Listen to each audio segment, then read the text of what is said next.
اعوذ باللہ من الشیطان الرجیم بسم اللہ الرحمن الرحیم ومن الناس من یقول آمنا باللہ وبالیوم الآخر وما هم بمؤمنین صدق اللہ المولانا العظیم اللہم صلی علی سیدنا و نبینا و مولانا محمد وعلی آلہ وصحبہ وبارک وسلم صلی علیہ۔ قابل قدر ناظرین، آج سے ہم سورۃ البقرہ کے دوسرے رکوع کا آغاز کر رہے ہیں، اور دوسرے رکوع کے آغاز کے ساتھ ہی ایک تیسرے گروہ کا ذکر چل پڑا۔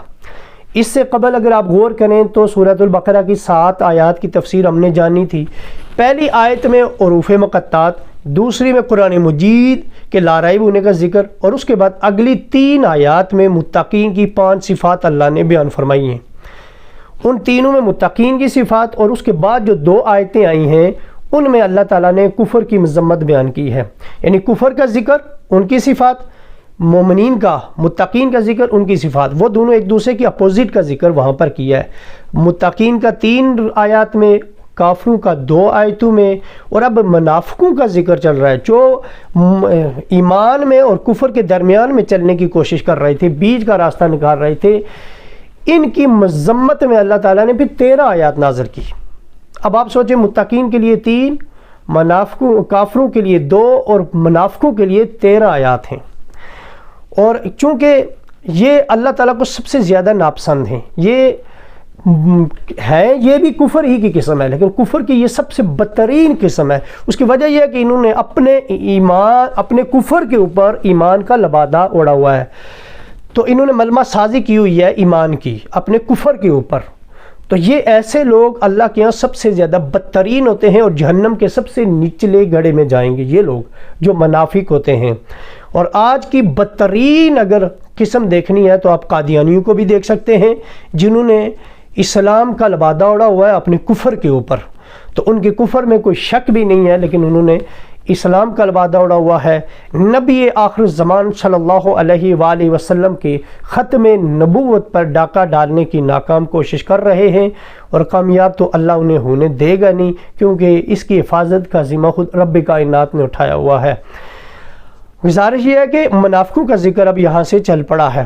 منافق کسے کہتے ہیں؟ یہ نفقہ ینفقو سے ہے، نفقن سے ہے۔ اس سے مراد ہوتا ہے، دیکھیں جو چیز بھی 2 منہ رکھتی ہو نا، 2 منہ والی، اسے نفقن سے تعبیر کیا جاتا ہے۔ جیسے چوہوں، جنگلی چوہوں کا جو بل ہوتا ہے، تو وہ کبھی ایک سائڈ سے سوراخ سے اندر جاتے ہیں، دوسری طرف سے باہر نکلتے ہیں، کبھی ادھر سے جاتے ہیں، ادھر سے باہر نکلتے ہیں، اس کے بھی 2 منہ ہوتے ہیں، تو اس کو بھی نفقن سے تعبیر کیا جاتا ہے۔ سرنگ کو بھی اسی لیے نفقن سے تعبیر کیا جاتا ہے کہ سرنگ کے بھی 2 منہ ہوتے ہیں۔ آپ اگر غور کریں تو یہ جو نیفق کہتے ہیں، آپ اپنی شلوار میں جہاں ناڑا ڈالتے ہیں تو اس کو ہم نیفق کہتے ہیں، ابھی آج کل یوز ہو گیا ہے نیفا۔ تو اس کی بھی وجہ یہ ہے کہ اس کے بھی 2 منہ ہوتے ہیں، تو دونوں طرف سے اس کا، یعنی کہ آپ چاہے تو ناڑا ایک سائڈ سے لگائیں، دوسری سائڈ سے لگائیں، دونوں سائڈوں سے یہ آ کے منہ نکالتا ہے۔ منافق کو بھی منافق اسی وجہ سے کہتے ہیں کہ اس کے 2 منہ ہوتے ہیں۔ جب وہ مومنین کے پاس آتا ہے تو وہ ان کا خیال رکھتا ہے اور ان کو خوش کرتا ہے، اور کافروں کے پاس جاتا ہے تو ان کا خیال رکھتا ہے، یعنی ادھر جاتا ہے تو ان کے منہ کی باتیں، ادھر جاتا ہے تو ان کے منہ کی باتیں۔ وہ اس کے 2 منہ ہوتے ہیں، ایک اس کا منہ کفر والا ہوتا ہے، اور ایک اس کا منہ مومن والا بنانے کی وہ ناکام کوشش کر رہا ہوتا ہے، تو اس لیے اسے بھی منافق کہا جاتا ہے۔ اب یہ یاد رکھیں کہ منافقوں کی 2 قسمیں ہیں۔ منافق کی ایک پہلی قسم اور سب سے بدترین منافق وہ ہیں جو اعتقادی منافق ہیں، اور دوسرے عملی منافق۔ اعتقادی منافق وہ ہیں جن کے دل کے اندر ایمان رچا بسا ہے ہی نہیں، بلکہ دل کے اندر ایمان کی نفرت ہے، اور اس نفرت کا وہ اظہار کر نہیں سکتے، اور اس لیے وہ بدلہ لینے کے لیے اور نقصان پہنچانے کے لیے وہ ادھر آتے ہیں تو مومنین کے ساتھ، اور ادھر جاتے ہیں تو کافروں کے ساتھ ہوتے ہیں، اور حقیقت میں وہ نقصان اسلام ہی کو پہنچانا چاہتے تھے اور پہنچانا چاہتے ہیں، اس لیے یہ بدترین تر منافق کی قسم ہے۔ دوسری عملی منافق وہ ہیں جن کا دل تو ان کا تسلیم کرتا ہے کہ ایمان حق پر ہے، دل ان کا تسلیم کرتا تھا، لیکن ظاہری لالچ کی بنا پر، بزدلی کی بنا پر، شہرت کی بنا پر، اور دنیاوی کرسیوں کی بنیاد پر، اونچے عہدے حاصل کرنے کی بنیاد پر، اپنے آپ کو اچھا ثابت کرنے کی بنیاد پر. یہی منافق کی وجہ بھی، اصل منافقت ہوتی بھی اس وجہ سے ہے. منافقت کی وجہ کیا ہے؟ ایک پہلی وجہ، منافق بزدل ہوتا ہے، وہ دونوں طرف سے اپنی حفاظت چاہتا ہے.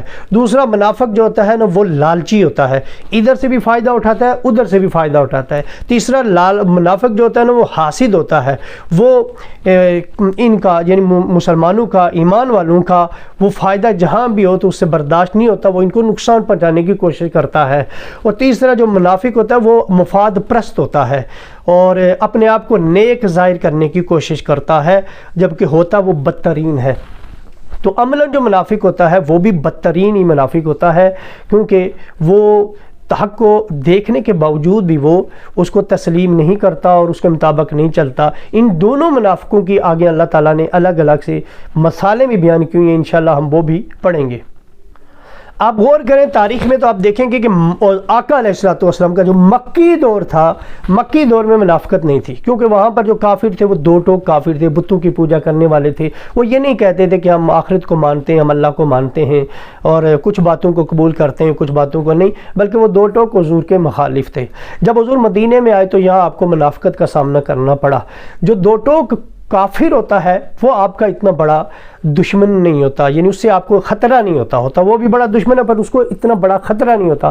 سب سے زیادہ خطرناک وہ ہوتا ہے جو منافق ہوتا ہے، جو آپ کے سامنے آئے تو آپ کی تعریفیں کرے، جب آپ کے دشمن کے سامنے جائے تو اس کی تعریفیں کرے. یعنی وہ تو آپ کا ذاتی منافق ہے، آپ کی ذات کے معاملے میں اس نے منافقت کی ہے، وہ آپ کا منافق ہے کہ کبھی آپ کے پاس جائے تو آپ کی تعریف، دشمنوں کے پاس آپ کے جائے تو ان کی تعریف کرے، وہ آپ کا منافق.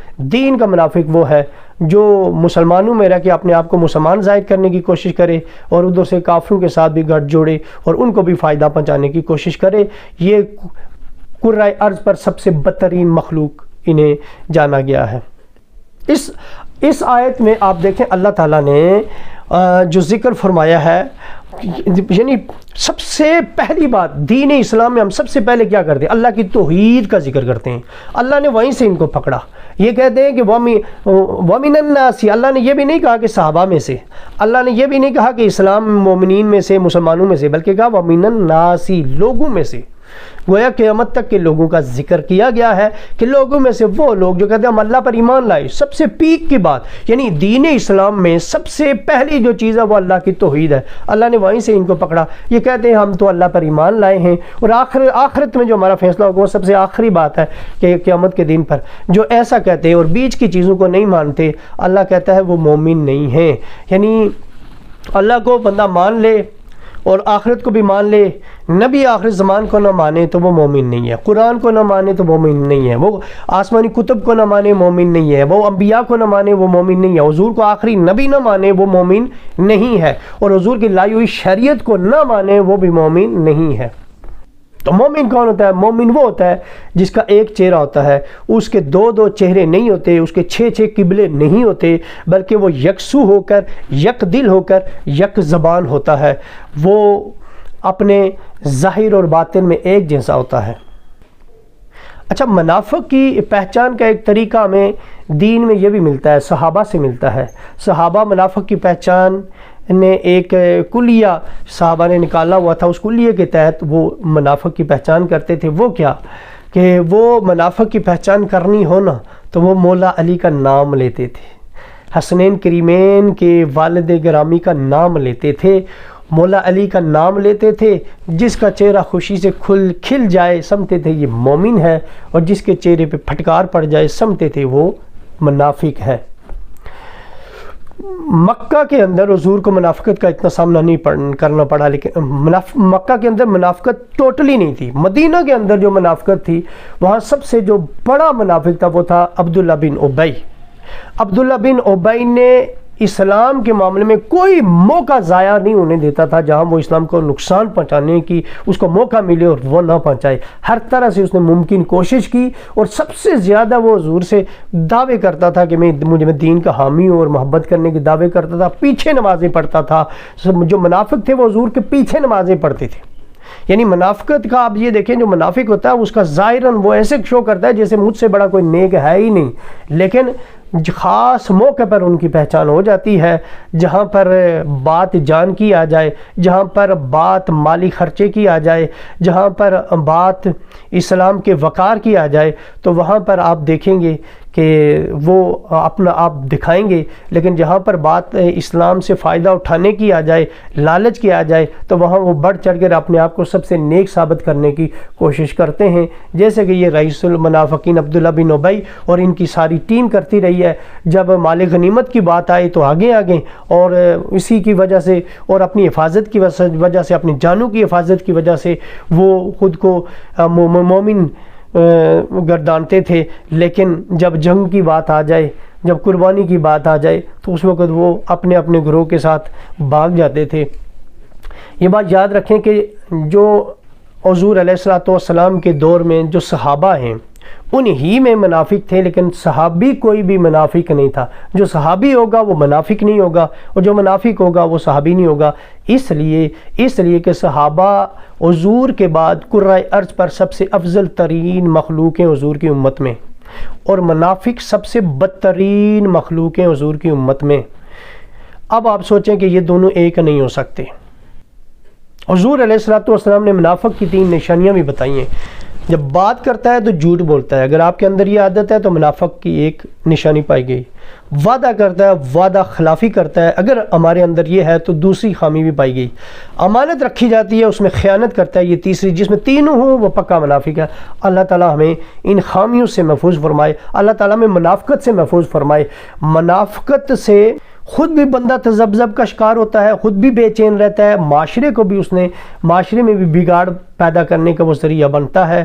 لہٰذا آپ جس کو حق مانیں، ہم جس کو حق مانیں، جس کو صحیح سمجھیں، ہمیں چاہیے کہ ہم کھلے چہرے کے ساتھ اس کے سامنے ہوں اور اپنے 2 چہرے نہ رکھیں، جس کو حق جانیں اسی کا ساتھ دیں اور ناحق کا کبھی ساتھ نہ دیں۔ سیاست میں ہمارے ہاں ابھی سیاسی جو ایک بحران کا شکار ہے، ہمارے ہاں سیاست کا یہ بیڑا غرق ہو چکا ہے۔ یہاں پر بھی آپ دیکھیں کہ بہت سے لوگ منافقت کا کام کرتے ہیں۔ ایک کوئی الیکشن لڑنے کے لیے آتا ہے تو ہم تمہارے ساتھ ہیں، دوسرے کو کہتے ہیں ہم تمہارے ساتھ ہیں، اگرچہ ان کا تعلق دین کے ساتھ تو نہیں ہوتا، ذاتی مفاد کے لیے ہوتا ہے، لیکن یہاں پر بھی ہم اپنا ایمان تباہ کرتے ہیں۔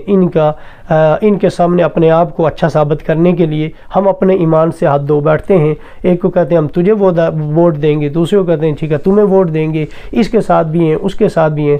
ہمیں یہاں اس معاملے میں بھی ہمیں 2 ٹوک ہونا چاہیے، جس کو آپ حق اور سچ سمجھیں، جس کو بہتر سمجھیں، اس کے ساتھ کھلے چہرے کے ساتھ ہو جائیں۔ اللہ تعالیٰ عمل کرنے کی بھی توفیق عطا فرمائے۔